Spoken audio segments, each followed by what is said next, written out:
gutter with the world. Right. And before you know it, we're wallowing in the mire with the world. Right. And that's an important distinction. That too is that works for you if you know the Lord according to the Scriptures. There are those in society today, if you say that question, what would Jesus say? Or would Jesus laugh at this? But there's those in the world today who now, they kind of gotten in the gutter a little bit, and they've tried to bring Jesus down to them. So it's also to remember that He is holy. Right. He's holy. He is set apart, and He's set us apart and made us holy if we truly know Him.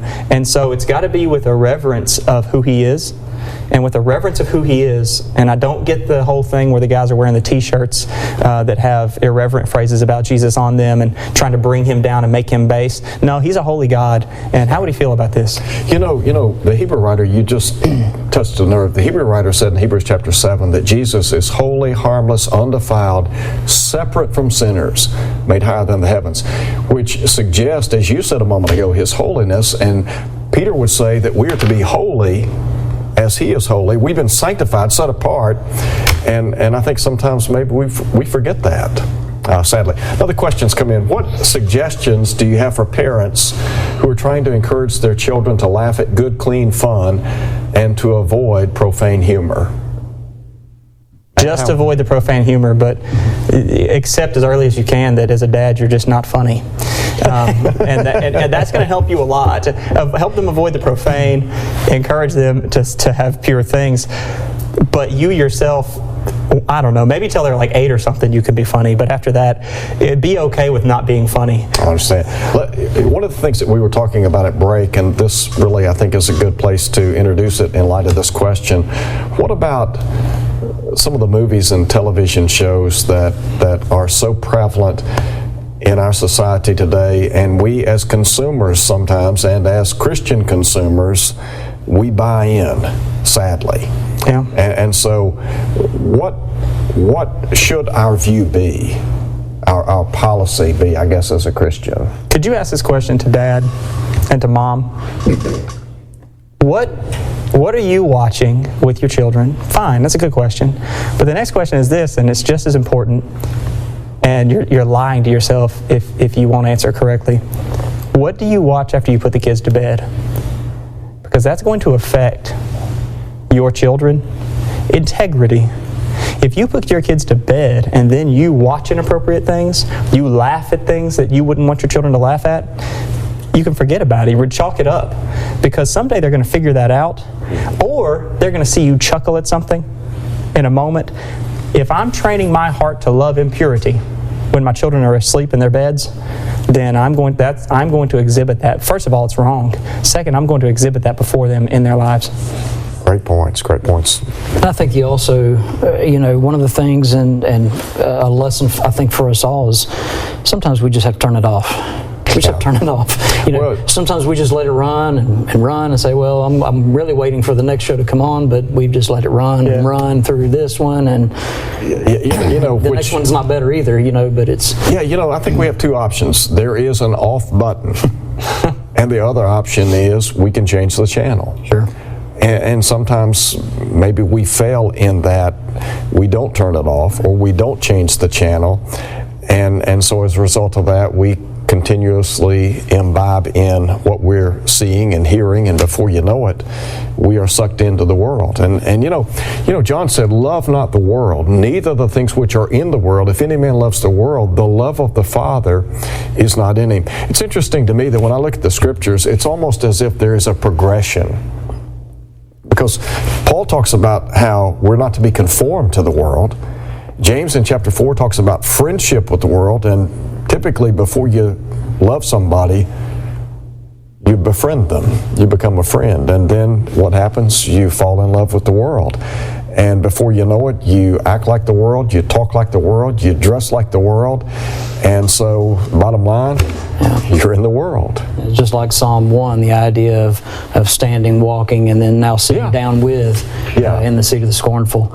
As pertains to the question that came in a moment ago, I think it's interesting that, yes, we need to be a people of integrity as well, as the point's been well made. We also need to teach our children. There are going to be things that they are going to see, And some of those opportunities, we may not have realized this scene was in this movie or TV show. And obviously age matters of the conversation that we're having with our children, but it should be an opportunity also then to teach children and to help them. Of course, we see it and it goes too far, then we're going to shut it off. But now we need to have a conversation. Why did mom and dad shut the TV off? Why did we change the channel? Why did we do this? Not just leave it as, well, we just can't watch that. Because I think there's, then it becomes almost taboo, and the older they get, as they do get older, they're gonna, well, let's go and check that out because mom and dad are not looking. Now we can go check that out. Sure. But if you have that conversation and you're teaching and training your children along the way, as age appropriate as it is, then I think that they're going to understand, and you're going to be able to teach them the difference between good, clean humor and funny, and that which is vulgar and profane and sinful. I think what we're talking about tonight could potentially strike a nerve in the hearts and lives of just about everybody within the church, because we're all faced with this. And when I look at television today, when I was a young fella growing up, television by and large was pretty tame. I mean, I remember my dad loving to watch the Andy Griffith Show, and he loved Barney Fife, and I love Barney Fife. And you think about the evolution of television and the erosion, and we talk about the influence of the media and Hollywood. And what a tremendous influence they exert on society. And really, in a way, television, movies, media are but a reflection of society today. Because you look at the erosion in our country today, and we talk about as the home goes, so goes the nation. Our nation's in trouble because our homes are in trouble, and some of that is because of what we feed on, what we do for entertainment. And as a result of that, we buy in. Yeah, and I've actually, you mentioned that. It's 2018. I've got some statistics here from Joe Wells' book, Game Plan, in which he has a bubble here, and he talks about the progression from 2005 to 2010. So it's come a long way since then. But even between 2005 to 2010, the use of profanity in primetime broadcasting programming increased 69.3%. just in those 5 years. The greatest increase and the use of the harshest profanities occurred in the 8 p.m. Eastern time, which is considered the family hour time. That's when it was mostly increasing. And then the biggest one to me was this. In the industry, they have what they consider the worst cuss word out there. That word increased on television between 2005 to 2010 during this time frame, prime time, 2,409% from 2005 to 2010. And so when you consider that and you think about if I treated my TV like a man who was visiting my home, at what point would I ask him to leave? Wow. Great point. I read statistically a while back a movie that came out maybe within the last 5 years.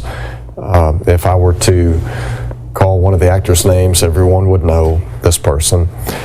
But they said one explicit word, profane word, was used, if I recall correctly, some 400 to 500 times in the movie. And I feel like I've got a pretty good handle on the English language to some extent, and I have dictionaries in my office. To me, that shows the ignorance of some of the writers today, and the fact that people would buy into that filth. I can't imagine sitting in a movie theater with a woman at my side and listening to that kind of garbage, and yet people don't think anything about it. But Mike, I've seen a leader in the church post on a social media site that he went with people in the church to a movie that has a particular expletive over 200 times in it. You want to talk about how it's bad, and our society's bad. what's really bad and what's absolutely detrimental, we can't change Hollywood, but we can change how we interact with Hollywood. And what's really, really bad is when I, as a Christian, and our young people do it all the time, put out there, I'm watching this show. In their conversations, I'm watching this show. Or especially if we are deacons, elders, ministers, and we're approving of these things by our participation and by going back to social media, by posting, here I am at this movie. We can't do it. We can't. Pretty sobering. Yeah. Pretty sobering. What about locker room talk? I know that, and one of the questions that we have tonight, should there be a difference in the jokes that we tell in mixed company and those we tell, quote unquote, in the locker room? Well, locker room talk, as soon as you put that, that quote around that phrase, to me, the kind of talking that's taking place is not good for anyone.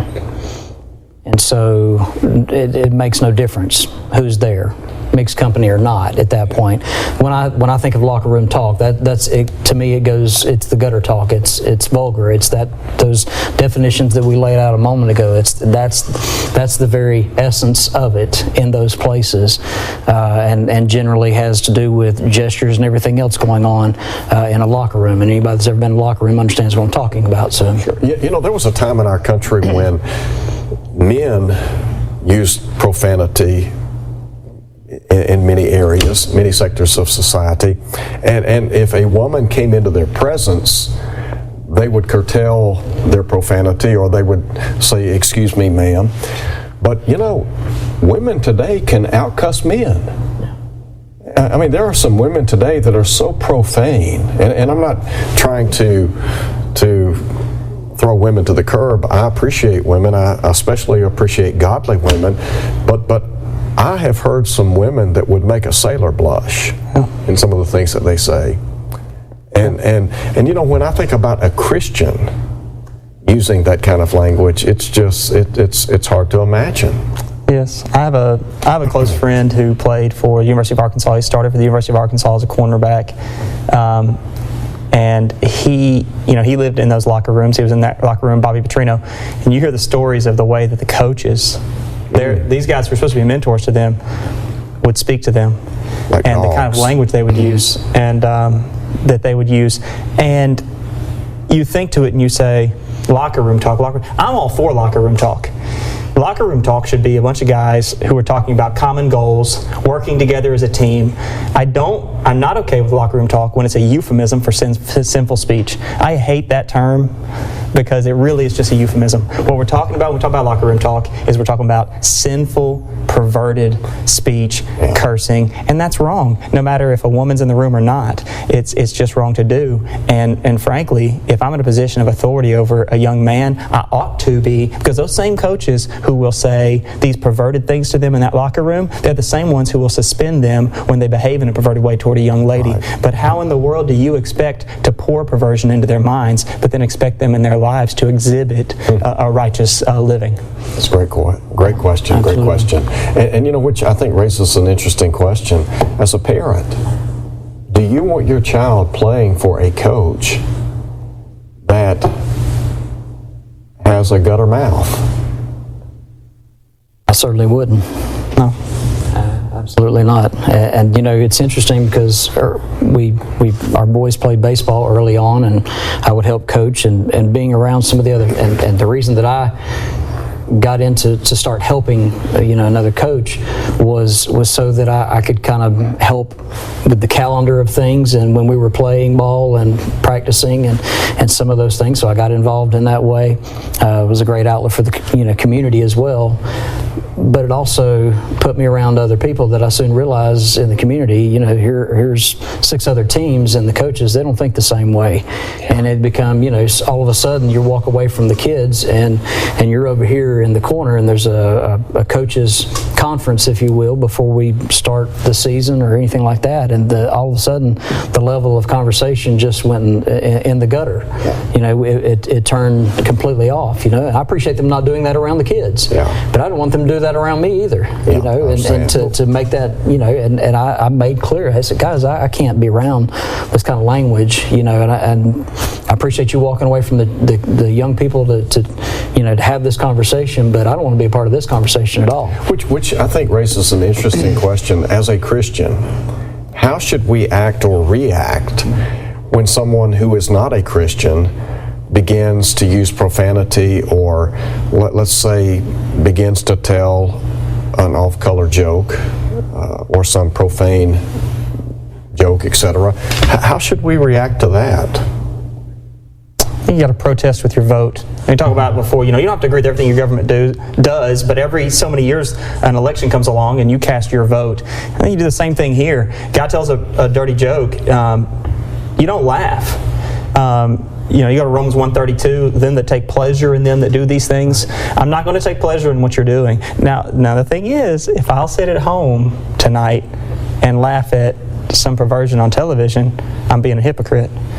But if I'm living my life pure and I'm trying to get close to God and I'm trying to keep my mind close to godliness, and so that when you tell this joke, it really is strange to me and it's outside of what I am okay with, and I just don't laugh. And then I'm going to look for an opportunity to discuss it. If you're not a Christian, I'm going to look for an opportunity to tell you, hey, look, I didn't laugh. I'm not trying to be rude to you. I don't laugh at that kind of humor because I'm a Christian, and see if that can open up a conversation with them about why that is. Find those opportunities to, you know, to talk about those things. Why it is that, you know, I don't want to be around that. Why I'm not going to put up with that around me or my children and stuff like that. I think that you look for those opportunities. That's right. And ask yourself, why was I there? Yeah. During that, am I there in that conversation just for fun, or is this a work meeting and I had to be there? Right. Because if I'm just there for fun, sure, I probably need to also be careful about where I'm going. Good point. Yeah. Yeah, absolutely. We've got a break that we're going to take right now. We will be back in a couple of minutes. Hope you'll stay with us for the remainder of our program. Hello, my name is Nathan Franson, author of Breaking the Chains. After growing up in the LDS Church, I walked away from it about the age of 20 years old. A lot of people have asked me why I decided to leave it, and they're often curious about my reasons. Seldom is anyone let out of a religion without a lot of contemplation. Most of the time, it involves a process based on their own investigation or something that they've heard. It was through my own study and questioning which led to my decision. There were beliefs and doctrines that were taught that caused me to start questioning it and doubting the viability of a religion that had basically dictated my whole childhood. I had questions about different subjects that were often answered with either inconclusive or ambiguous replies by my teachers and my bishop. It came to a point where the more I sought clarification, the more disconnected I felt. Breaking the Chains is an autobiography detailing the reasons that I decided I could no longer be a part of the Church of Jesus Christ of Latter-day Saints. It covers a number of their teachings along with the error and discrepancies of each belief. Throughout the book, the Bible is held as the only standard of authority while weighing the evidence. If you are interested in learning about many of the LDS beliefs yourself, this is a good resource to have in your library. Perhaps you know someone or are studying with someone of the LDS persuasion. In either case, I invite you to read Breaking the Chains. It likely will answer questions that you have had about Mormonism. The book is available through my website, www.mormonstudy.net, or Azimuth Media. Thank you for your interest in learning about and reaching those who deserve to know the truth. The Gospel Broadcasting Network is proud to bring you GBN Live. To have your questions answered on the program, please call us at 888-805-3390. That's 888-805-3390. Please try to keep your questions relevant to tonight's topic. If you have a different topic that you would like to have discussed on GBN Live, please email your request to gbnlive@gbntv.org, and we will do our best to accommodate your request. Thank you for staying with us. We are going to conclude in just a moment our study tonight, when does humor cross the line into the profane? One of the things that we want to discuss in the final portion of our program tonight has to do with the influence or leavening of our speech and what we say or what we listen to. And you know, in Proverbs chapter 13, verse 20, Solomon said, "He who walks with wise men will be wise, but a companion of fools will be destroyed." And so when I think about influence, whether for good or bad, a lot of it comes back to who I associate with. And hopefully and prayerfully, I can be a leavening agent for good, but sometimes I think if we're not careful, we're the opposite. So what about this idea of being an influence for good? It's a tough thing, because the fact of the matter is, if you take this seriously and you follow God in this, and you take Ephesians 5 to heart and other passages about this pure speech, the fact of the matter is, people are going to view you as what they might term a prude, or you're just, you're not in touch. And some people even have this concept, and maybe these coaches who talk this way have this concept, and maybe these parents who talk that I've got to get down on their level. I've got to get down where the kids are. And the fact of the matter is, what I need to do is not get down on their level. The fact of the matter is, I need to try as hard as I can, draw nigh unto God and He'll draw nigh unto you. I need to try as hard as I can to get as close as I can to God's level, and then exhibit that to them. But the problem is, if the guy next to me is trying to get on their level, and I'm trying to say, let's hold the godly, what's going to be more popular? Well, you know what's going to be more popular, because you don't turn on Comedy Central and see men trying to talk as though they're godly. What's going to be more popular is that other thing, and the leavening effect can be in a congregation, and it can be that all we need is for this type of speech to be viewed as okay among the dads, among the deacons, among the elders, among the ministers. All we need is some level of that to be okay, and it'll spread and it'll move, because that's the popular thing in the world today. That's where the world's pulling them. Sure. The question is, where am I as a minister of God, as an elder, as a deacon, as a father, as a godly man or woman in this congregation? Which way am I pulling the young people as they're coming up through this? If you think about Christianity as a whole, look at the good that it has done wherever it's gone, the gospel. By the same token, our goal ought to be to lift people to a higher plane rather than to live on their plane, or ultimately to sink down into the mire of sin.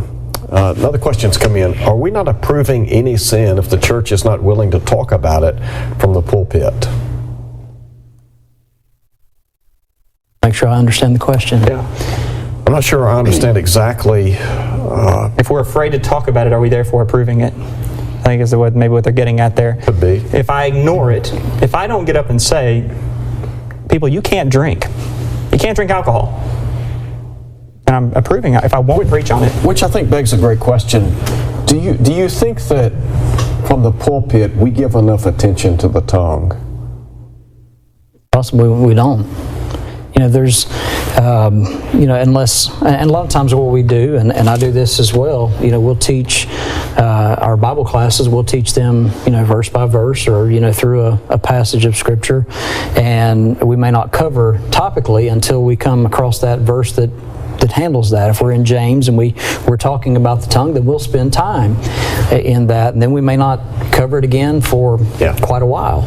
And the same with our preaching, that happens often as well too. And I was just thinking, and I think I know where she's coming from now, the question, but sometimes it's the case, we preach through both topics and expository or textual sermons, and we cover a variety of things, and over a certain period of time, yes, we are attempting to preach the whole counsel of God, and to stand for the whole counsel of God, and to show that, to do so in our preaching. It is tough to cover every topic. It is. In a given number of Sundays, and a given number of Bible classes that we might have opportunity to teach as well. But I think we probably do need to cover it a good bit more, because of the things that we've been discussing tonight. It does affect so many people. But in particular with this, where there's a tendency to pretend that the impure thing came from a pure source, in particular with this, and there's some other subjects like this, but we're on this subject, in particular with this subject of the purity of the tongue, I want to see that sermon more than I want to hear it. It's wonderful if you get up and preach it or teach it, but this is something that happens in everyday life. So I need to see it in everyday life. If you want to be effective with young people, Brother Wells in this book talks about if you want your young people to be pure, they must not be in environments in which impurity is being spoken on a regular basis. This sermon's got to be seen, and it's got to be seen by men who are genuine godly leaders. So really what we're talking about is the source. I mean, really it all goes back to the source. And you know, if the well is polluted, then we're in trouble. Yeah, we're training the heart. We're attempting to reach the heart of man. And I would say I'd add one word to this whole conversation, and that's the idea of being consistent. You know, if we're going to preach this, we need to live this, and living this is preaching that, whether it be from the pulpit or you know. What about, very quickly before our time's gone, what about Philippians chapter 4, verse 8? That is key to this, and thinking on things which, when we're dealing with things which are pure, when we talk about a pure source, pure water, purity, let these things be in your mind. I'll say this, and I think any man who discusses this has to admit, at some point in our lives, we've said things that we're not proud of. I know in a particular time in my life, some years ago, in which I said some things that did harm, and I had to make it right with everyone that it did harm to. And I think about what I had to do was not say what I said was so much wrong, but I had to redig my well. And I think that if anything, our message is this: if you're listening to this, and in your life you recognize your speech is wrong, it's not just saying, oh, that thing I said was wrong. It was examine yourself, redig your well, find a pure heart in you, draw close to God with your heart, and have a pure well. If you take it instance by instance, you'll be dishonest with yourself. Yeah, and that goes back to even what John the Baptizer was preaching, and bringing forth fruit meet for repentance. Yes. You know, where does that begin? That doesn't just begin with the action. That begins in the heart. That's going to change. And so I like the illustration, redigging that well, that pure source. And I think that's great. So what advice do you have for people? Let's say that there are people watching the program tonight, and in their heart of hearts they're saying guilty as charged. And so, you know, they're thinking, I need to make some changes. So what would you suggest? Well, obviously, you know, what we're talking about, redigging that well and going back, and, you know, when we talk about going back, we're talking about going back to Scripture. We're talking about going back to and find that pure source. What is it that God expects of me? What is it that He wants me to do? And examine myself by it. And there may be things that I have yet to realize that I have to change or need to change. And that's self-examination. 2 Corinthians 13:5. That's something that we need to do on a daily basis. And that passage obviously is talking about whether you even be in the faith. And I get that context. But that point is proven over and over. We examine ourselves prior to partaking of the Lord's Supper on a weekly basis. So there is that self-examination that we need to do. We go back and I begin to look, okay, are the words that I'm using, are they coarse words? Am I using gestures that I should not be using? Am I posting things that I shouldn't be posting? Am I putting myself in a place where I'm tempted to do those things also? Because you have to take away the temptation to do those things. And so I would begin there, and I'm sure there's others to add to it. Well, that's a very good point. And I would say to get started with that, it is like anything else. Break something. That would be my thing. Break something. If it's a video game, if it's a certain movie, delete some stuff off your phone. Delete some stuff off of your account that you have with your movies on it and your TV shows. And the big thing is, if you're going to break something, break what's in the way. Burn it. Do like King Josiah did. Burn it and throw it, and don't throw it to a river, but throw it into a trash can, and get rid of it. And the big thing is, you've got to humble yourself and let the people around you know, I've recognized this in me, and I'm going to redig my well. I'm gonna get a different heart. Yeah, you know, I was just thinking about, okay, let's say you clean house, you move everything out, the bad. You got to fill it with something. Absolutely. And so Philippians 4:8. That's it. Fill it up with good stuff. You know, Jesus said, "Blessed are the pure in heart, for they shall see God." And you know, purity of life goes a long way.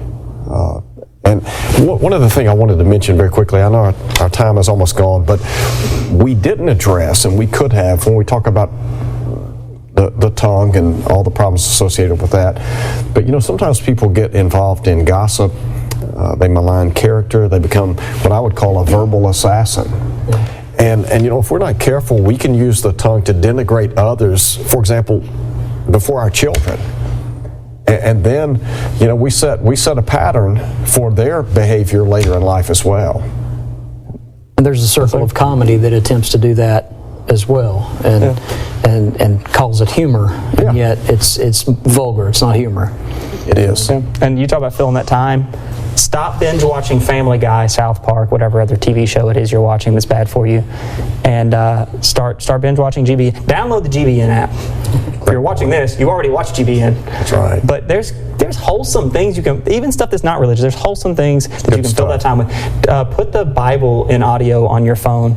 Put gospel singing in your car. Fill it with something wholesome. Look, there are plenty of things to fill up the void. Absolutely. No question about that. Matt and Wayne, thank you so much. Thank you. Appreciate your words of wisdom. You guys did an outstanding job tonight. I appreciate you being here. And the things that you said, very, very helpful. Biblical, helpful, applicable, and hopefully and prayerfully we have helped some people. I think sometimes when we engage in a program like this, we forget about, we're trying to help people. And we're trying to help because we all want to go to heaven. Yeah. And that's the goal. And so, again, thank you. Hope you'll come back and be with us again very soon. Thank you, brother. Thank you so much for being with us. We appreciate the opportunity to come into your home every week. We thank you. We love you. We hope that you will tune in again next Thursday night. And until then, may the Lord bless and keep you. God bless. This has been GBN Live. Thank you for watching. This is the Gospel Broadcasting Network. Today on Simply Scripture, we'll be continuing our study of the book of Colossians. We're in chapter 2, beginning in verse 11, and we're going to discuss the circumcision of the New Testament. Stay tuned. Speech on. Select.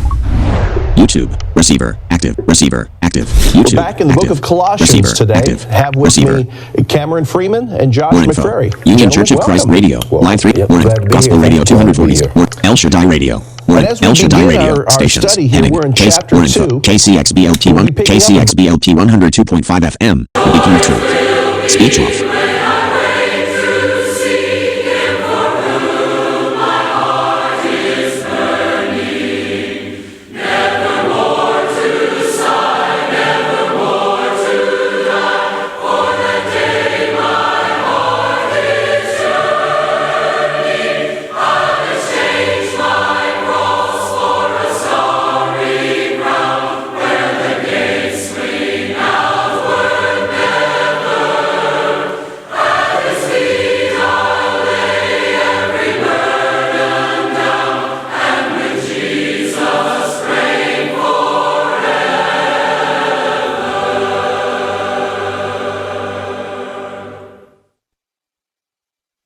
It's 7 o'clock. Hi, this is Cole And Andy, with the Beacon Church of Christ on FM 102.5.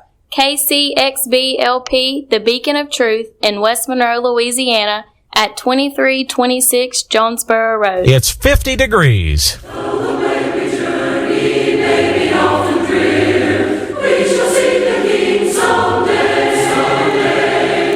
Speech on. KCXBLT WFTPLP 100 Rockledge Christian Radio. WGWDLP 98.3 FM. KWOJ 102.5 FM. Spreading the gospel in the conscience. WJFTLP 93.5 FM. WJFTLP 93.5 FM. Sanford Church of Radio KFCBLP 105 Radio KFCBLP Union Church of Christ Radio Live 306 Gospel Radio 240s El Shaddai Radio Truth for the World Live 3 more info Pine Tree more info Pine Tree Trail Lodge Radio Live 3 Clement House Radio Live 360 Rockledge Christian Radio. Welcome to The Truth in Love. And now your host, Dave Miller. Welcome to The Truth in Love. And now your host, Dave Miller. I'm glad that you've chosen to tune into our program. In previous programs, we have been studying through the Bible. Our theme is the message of the Bible. And we shall continue that study at this hour. In fact, in our last program, we were in the book of Leviticus. Let me summarize this book very quickly before we move on. The word Leviticus, of course, means that which pertains to the tribe of Levi. So the book of Leviticus is a book that describes priestly matters, the priestly tribe of Levi in the nation of Israel, and therefore 27 chapters giving all of the priestly details that pertain to the law of Moses. We suggested that the book can best be deciphered by thinking of one of the terms that's used very prominently, more than 90 times, I believe, various forms of the word holy. You realize that our English word holy is essentially the same word, comes from the same root term as the word saint or sanctified. All of those words, holy, holiness, saint, sanctified, refer to the concept of being set apart and used for God's purposes. Therefore, the notion of holiness has to do with the idea of committing oneself to the specifications that God has indicated are within His will. For example, in Leviticus chapter 10, we find two of the sons of Aaron. You remember Moses' brother Aaron had 4 sons. 2 of those sons, Nadab and Abihu, are described in that chapter. Notice that in their responsibilities as priests in the priestly tribe, they were responsible for, among other things, burning incense under the old law. And on this occasion, we are informed that they took their censers and they put incense on the censers, and then they introduced what the text calls strange fire. The word strange meaning foreign or alien. Fire used for burning that God did not want used. He wanted fire from apparently another source, perhaps the altar, the burnt offering altar. And the Bible indicates that God sent fire down out of the atmosphere and burned those 2 boys to death. And notice carefully Leviticus chapter 10, verse 3, where Moses says, "Now I know what God meant when He said, I will be sanctified. That is, I will be shown to be holy by those who wish to approach me and worship. And before all the people I will be glorified. That is, honored or shown respect." So the point of that chapter, and really the point of the whole book of Leviticus, is God has given human beings throughout all Bible history, pre-Mosaic, Mosaic, and post-Mosaic, during the Christian era. God has given human beings information to which we are to conform. And in order for us to be holy, we must commit ourselves to complying with God's will. Notice in 1 Peter chapter 1, near the end of that chapter, Peter quotes from the book of Leviticus and says, you know, even in the Old Testament, God said, we are to be holy because God is holy. And He applies that to New Testament Christianity and indicates that we too are to function in a holy way. So to be a saint in the Bible does not mean to be some special elite spiritual person. It means that you have made the decision to conform to the will of the God of the universe. And therefore you are holy in the sense that you have listened to what God has told you to do, and you have made the decision to devote yourself to God's will. That makes you a saint. It doesn't mean that you're perfect, that you never sin, but you have committed your life. You have set your life apart from the world and from sin and from devoting oneself to pursuing one's own interests, and one has decided to become a Christian and to live for God. Hence, every Christian in the New Testament is holy, that is, a saint, sanctified. That's the biblical use of the term saint. So the book of Leviticus, though written to the Jewish people and dealing with Levitical matters under the law of Moses, nevertheless has tremendous application for people living the Christian life in our day. That brings us then to the next book of the Pentateuch, the book of Numbers. Notice that Numbers opens and the people are still situated at the base of Mount Sinai, where they have come out of Egypt in the book of Exodus, traveled down into the Sinai Peninsula to Mount Sinai, where God is giving the nation all of these laws and statutes and regulations that will govern this nation, including the 10 Commandments. So in the book of Numbers, they are still at Mount Sinai.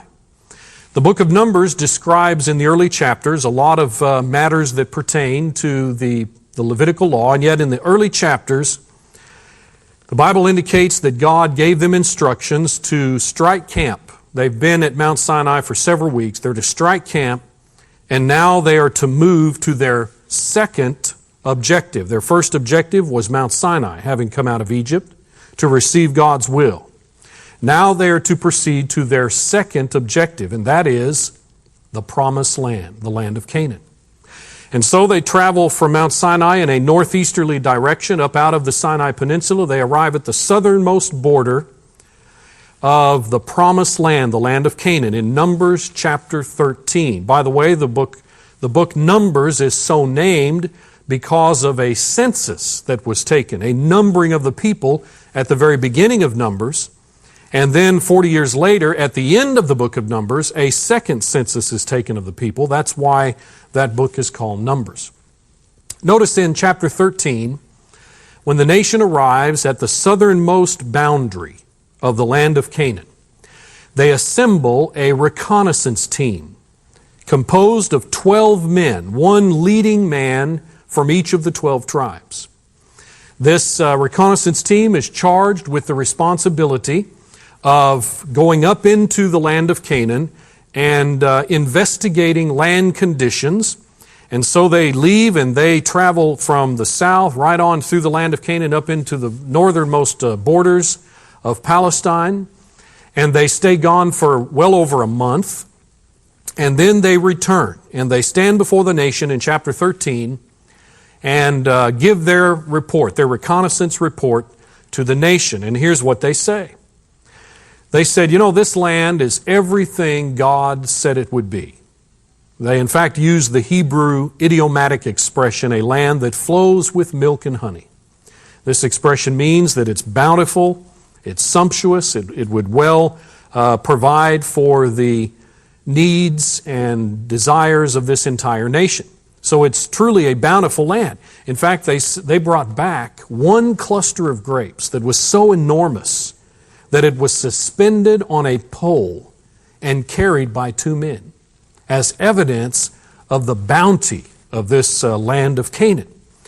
Now, after informing the nation that this was indeed a wonderful land, 10 of the 12 spies then said, "But we cannot conquer this land." They said there are 7 ethnic groups already situated in Palestine. They've been there a good while. They have well-fortified cities, high walls, the implication being that their military capability far exceeds Israel's, who had just recently come out of Egypt, where they were not even permitted to have a standing military. They said there are children of Anak in this land of Canaan, the Anakim. These would be people who were genetically giants, 8, 9 feet tall. And they said, we look like grasshoppers in our own eyes, let alone theirs. Well, after those 10 made that report, the other 2 spies, Joshua and Caleb, said, wait a minute. We are well able to go up and conquer this land. The Lord told us to go conquer this land. We're able to do that. Let's do it. And yet when you turn the page to Numbers chapter 14, we have ensuing a night of national mourning. The people stay up all night weeping. All of their hopes and dreams, which had filled, no doubt, their thoughts for centuries after the promise had been made to their forefather Abraham, that he would give them this land, and suddenly here they are on the brink of taking this land, and 10 of the 12 spies convince them, we can't do this, we've made a big mistake. So they stay up all night weeping, and chapter 14 tells us by morning they had already decided that they were going to go back to Egypt, that they would select new leaders to replace Moses. They would go back to Egypt and place themselves back under Pharaoh and Egyptian bondage. Once again, Joshua and Caleb speak up.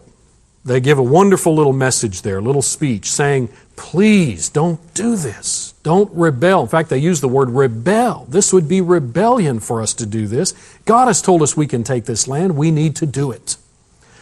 And yet you see The Bible indicates that they refused to listen to what these two men had to say. In fact, they prepare to stone Joshua and Caleb. They're so infuriated that these men are pushing and encouraging and exhorting them to obey God. And I suppose they were on the verge of doing that when suddenly God manifested His glory. And the Bible says He spoke to Moses and told Moses and the few faithful to step aside. And God said, I'll just put an end to this whole nation right here. We'll just destroy them, and we'll start over with the few that remain and once again build up the nation in order to fulfill the promises that had been made to Abraham. Well, Moses, in his mediatorial capacity, his intercessory capacity, fell down before God and said, please don't destroy this entire nation because of this rebellion. In fact, he begged God to pardon them, to forgive them. And you know, God's response to that was, okay, I forgive them. But He said every adult that participated in this rebellion, and at that point in history, that would have been anyone over the age of 19. All of the adults who have participated in this challenge of my will, this refusal to go in and take the land as I told them they could and should, none of them will be permitted to go into the promised land. Instead, they will wander around 1 year for every day the spies were in the land investigating land conditions. That was 40 days. Therefore, God was saying, you as a nation are going to have to wander around in this desert, this harsh, arid, rugged, barren part of the world for 40 years until the older generation dies off. He said the younger generation is going to have to bear the suffering. They're going to have to deal with this until the older generation has died off. Then he said, at the end of that 40 years, I'll take this younger generation and take them into the promised land and give it to them. Isn't that a tragic chapter in Israelite history? And sure enough, that's how it went. As you read through the rest of Numbers describes the wilderness wanderings, the desert meanderings. As a matter of fact, the nation wandered for 39 years and some odd months, and you find instance after instance after instance where the people suffered because of their persistent rebellion against God's will. For example, look at Numbers chapter 16, where Korah, in league with Dathan and Abiram, mount a sort of an internal effort to overthrow the government, to replace Moses and Aaron, or at least to gain equal standing with them in terms of authority. And God dealt with them in short order. You know, before it's over with, they influenced a good portion of the nation to side with them. That's the incident where God caused the ground to open up, split open, and swallow Korah, Dathan, and Abiram and those who participated with them in the rebellion. Even sent fire on that occasion and destroyed 250 princes of Israel because they too had been sucked into this constant propensity for rebellion and challenging God. Another tragic chapter. You go on a few chapters to chapter 21, and the people begin complaining and griping and criticizing their leaders and speaking against God because it was a very rugged, arid part of the world, very tough travel, and so they became discouraged. They allowed their discouragement to escalate into complaint and criticism and grumbling. This time God sent poisonous snakes, venomous snakes in among the people. They started biting people. People began dying. Those who survived cried out to God to be forgiven. And so God gave Moses instructions about building a bronze pole that had a bronze snake wrapped around it. And it was situated in a part of the camp, and the people were given instructions that they were to go to that location and look upon that particular object, and they would be relieved of these snake bites. Isn't it interesting that God did not remove the snakes? There was a consequence of their sin. And yet He provided them with an antidote, an atonement. Notice in John chapter 3 that John uses that Old Testament incident from Numbers 21 and parallels it to Christ. He says, you know, just as that snake was lifted up in the desert for people to receive cleansing in the same way Jesus would be lifted up on the cross, suspended between heaven and earth, and that action would provide for atonement and cleansing for people who would receive the benefits of it. So, the book of Numbers records this 40-year period of desert meandering, and it just went on, and the people continued to challenge and test God. Finally, we come to the end of the book of Numbers, and we are essentially at the end of that 40-year period. That brings us into the book of Deuteronomy. The word Deuteronomy is two Greek words sandwiched together, meaning second law. Deuteronomy is essentially a repetition or restatement of the original law of Moses given 40 years earlier, beginning in Exodus chapter 19. The purpose of Deuteronomy is to provide the new generation. Notice, with the exception of Joshua and Caleb, Aaron is dead by this point, Moses is still alive. Virtually everyone else in the nation would have been no older than 59 years of age.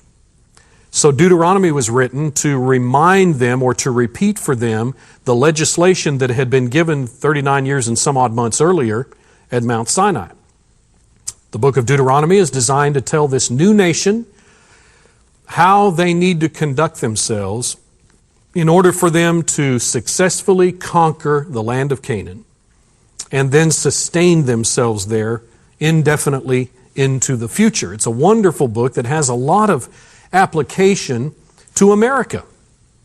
What does America need to be as a nation in order to sustain ourselves on this continent? And you know, as you read through that book, there's not a word said about the economy. Maybe our woes as a nation is economic. We need to make some adjustments to keep the economy vibrant, and that way we'll survive and prosper and be successful as a nation. No, the book of Deuteronomy says that's not the key. Well, maybe our military. Maybe we need to give more attention to our military, and I'm not disputing that might well indeed be the case, but a strong military will not ensure the future of a nation. And so in the book of Deuteronomy, military preparations are not what's discussed in order for the people to go in and conquer the land of Canaan and to be successful. All the other things that most people today think are necessary for national success are not discussed. As a matter of fact, that book gets very specific about the criteria, essentially mounting to 2 points. Read this, it's repeated over and over. Deuteronomy 4, Deuteronomy 6, Deuteronomy 10, it just keeps repeating the same point. And here is that point. Number one, in order for a nation to be successful, in their case, to go in and conquer the land and then to stay there and keep hold of that land. Number one, those people need to get their own lives in order and concentrate on the will of the God of the universe. Bring your life into harmony with His will. Number two, you need to embed that same information into the next generation, the children. And that's it. That is God's formula for national success. He says, you get your lives right, adults, and you teach the children to do the same. Do you know that is exactly what's lacking in America today? Why is our nation in the mess that it's in? Morally, spiritually, politically, economically, any way you want to look at it, when there is social chaos, when there is the breakdown of civilization, a spiral into depravity. Why? Because the adult population is not living according to God's Word. They have deviated. They themselves are immoral. They're scheming. They're lying. They're cheating. They're sexually impure. Doesn't that describe our nation from the government right on down to the lowest levels of society? Why do we have gangs and gang violence? Why do we have children in schools using guns and shooting other children and teachers? Why is all of this taking place? Because adults have not followed the will of God, and number two, they have not imparted that same information to their children. As we see the breakdown of the home and the family as God intended, Genesis chapter 2, so we are seeing the breakdown of civilization and our nation. It's that simple, and I don't care what psychologists say. I don't care what sociologists say. I don't care what politicians say. God's Word is clear on this matter. And the book of Deuteronomy underscores it repeatedly. The key to national success, national survival, national prosperity, any nation on this planet, is for the adult population to bring themselves into harmony with the will of the one God of the universe, and then to impart that to the next generation and insist that those children live according to the will of God, even as the parents have chosen to do the same. It's really that simple. God's will has always been simple. Humans have this tremendous ability to generate complexity out of that which is very simple. We are very capable of creating a facade, whereas God cuts through all that and says, no, it's not that difficult. It's really much more simple than that if you want to be pleasing to me. So the book of Deuteronomy, a wonderful book that applies to us today by way of application. We're not to be involved in any of the specifics that were specifically for the Jewish people. By the way, there's another point that needs to be understood. When you go to Deuteronomy chapter 28 and following, those chapters, there is a long listing of blessings and a long listing of curses. These blessings and curses are articulated by Moses to the nation with this concept in mind. If you obey God, He'll take you into this land, He'll boot out the wicked peoples that precede you, He'll give you occupation of this land, and He will sustain your presence there indefinitely into the future. If, on the other hand, you get in there and you disobey Him, you do not conform to the covenant relationship that God made through Abraham, then you will not sustain yourselves in this nation, and you will be removed just like those who preceded you were removed. Now that teaching in the book of Deuteronomy and some subsequent books has implications for our understanding of the nation of Israel today. The land promise that God made to Abraham back in Genesis chapter 12, fulfilled largely in the book of Joshua and completely by the time of Solomon's reign in 1 Kings, the land promise was conditional. It was conditioned upon the people's obedience. And yet, we will see before we get out of the Old Testament that the nation as a whole rejected God. 10 of the tribes went into Assyrian captivity. 2 of the tribes went into Babylonian captivity. For all practical purposes, they lost their right to the land that God had promised them, dependent upon, conditioned upon their continual compliance with the will of the God of the universe. We may have an opportunity to talk about that further in a future program. Deuteronomy, a wonderful book. We don't have time to go any further. We'll look at the book of Joshua in our study in our next session. We're going to have a song. I'll be back to offer you some information. I will love the great Redeemer who is doing so me. With joy I tell the story of the love that makes men free, till my earthly life is ended. Speech on. Sir, 98 battery power. Charging. Air, white, more control, screen, music, right, vault, page, air, W, GB, green, stop, next, but, here, mute, lock rotation, selected, screen.